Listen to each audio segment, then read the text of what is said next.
দীর্ঘ 2.5 বছর হয়েছে আমার হাজব্যান্ড ফিনল্যান্ডে রয়েছে। আল্লাহ যদি চায় আমাদেরও স্পাউস ভিসায় নিয়ে যাবে ফিনল্যান্ডে। তাই আমি আমার 2 বাচ্চাকে নিয়ে ভিএফএস ফেস করতে চলে যাচ্ছি দিল্লিতে।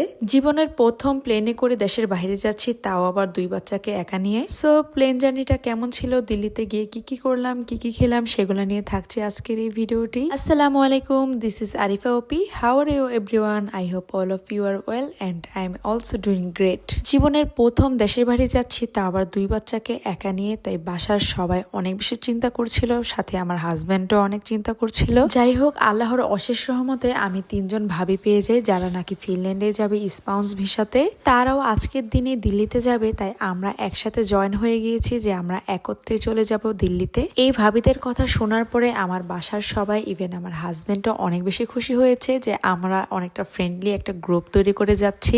আমরা সব ভাবিরা আগে এয়ারপোর্টে বাইরে এসে দাঁড়িয়েছি, তারপর একসাথে আমরা ভিতরে ঢুকেছি। আর তারপর আমাদের যতটুকু কার্যক্রম ছিল সবকিছু শেষ হয়ে গিয়েছে। আমি যেহেতু সকাল 7টার দিকে রওনা দিয়ে দিয়েছি, তাই আমার বাচ্চারা কিছু খায়নি, তাই আমি একটু বালাকাতে চলে গেলাম কিছু বাচ্চাদেরকে খাওয়া দাওয়া করানোর জন্য। আমার ছেলেটা মাশাআল্লাহ বুফেটে খাওয়া দাওয়া করতে অনেক বেশি পছন্দ করে, তাই সে তার পছন্দ মতো প্রত্যেকটা খাবার নিয়ে এসে খাওয়া শুরু করে দিয়েছে। তো আমি ফার্স্টে একটু জুস খেয়ে নিচ্ছি। আমার না সেদিন কোনো খাবারে একেবারেই ভালো লাগছিল না, কিন্তু আমার ছেলে মাশাআল্লাহ যতটুকু পেরেছে খেয়ে নিয়েছে। তারপর একটু ভাত এনেছি, যদি আমার মেয়েটা একটু খাওয়া দাওয়া করতো, কিন্তু আমার মেয়েটা কিউকাম্বার ছাড়া ও কিছুই খায়নি। লাস্ট মুহূর্তে আমি একটু স্যুপ খেয়ে নিয়েছি, স্যুপটা খেতে আমার একটু ভালো লেগেছে। তারপর আমাদের খাওয়া দাওয়া শেষ করে আমরা চলে যাচ্ছি আমাদের গন্তব্যে। জীবনের প্রথম প্লেন জার্নি করছি আর নিজের চোখে প্লেনটা দেখছি, এটা দেখে অনেক বেশি ভালো লাগছিল এবং অনেক বেশি নার্ভাস ফিলও করছিলাম।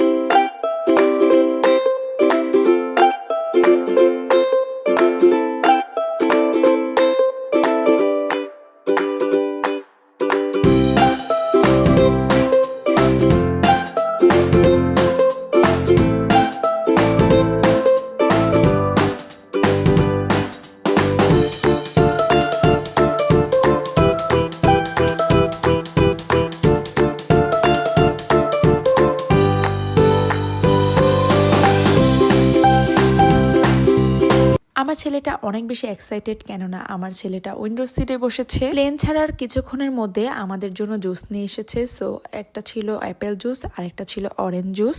আমি আমার পছন্দের মতো আপেল জুস নিয়ে নিয়েছি আর আমার ছেলে নিয়ে নিয়েছে অরেঞ্জ জুস। আমাদের প্লেন জার্নির সময়টা ছিল 2.5 ঘন্টার মতো। তো এক এক করে আমাদেরকে খাবার সার্ভ করে দিচ্ছিল। প্রথমে আমাদের কোল্ড ড্রিঙ্কস দিয়ে দিয়েছে, তারপর আমাদের দুপুরের খাবার দিয়ে দিয়েছে। বাংলাদেশ বিমানের খাবারগুলা আমার কাছে বেশ ভালোই লেগেছে। খাবারে ছিল সাদা পোলাও, মুরগির গোস্ত, আর সাথে ছিল ভেজিটেবল। ডেজার্ট হিসাবে ছিল পায়েস বা ফিন্নি, আর সাথে ছিল সালাদ, আর সাথে ছিল একটি ফ্রেশ পানি। খাবারে না খুব ভালো বাটারি স্মেল ছিল, তো খেতেও খুব ভালো লেগেছে। আর খাবারটা না অনেক বেশি গরম ছিল, যা খেতে আরো বেশি ভালো লেগেছে।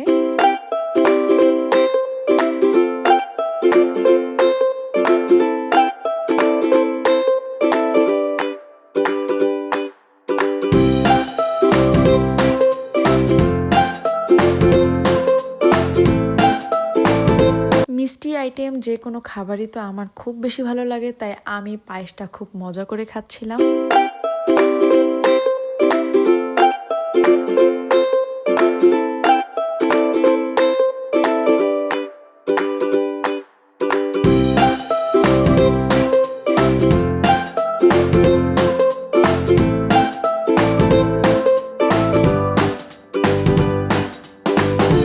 আলহামদুলিল্লাহ আলহামদুলিল্লাহ আলহামদুলিল্লাহ, প্রায় 2.5 ঘন্টার পর আমরা দিল্লিতে যে ল্যান্ড করি। একা একা 2 বাচ্চা নিয়ে দিল্লিতে চলে আসলাম, এটা ভেবেই আমার কেমন যেন লাগছিল।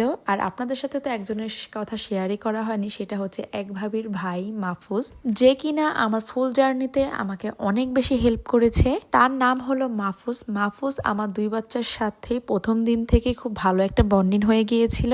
দিল্লিতে ম্যাক্সিমাম সময় মাহফুজের সাথে আমার 2 বাচ্চা ছিল। এয়ারপোর্টে নেমে এখন আমরা একটা ট্যাক্সি নিয়ে আমাদের হোটেলে চলে যাচ্ছি। আমরা হোটেল আগে থেকে বুকিং করে রেখেছিলাম। দিল্লির এই এয়ারপোর্টের রাস্তাটা অনেক বেশি সুন্দর ছিল।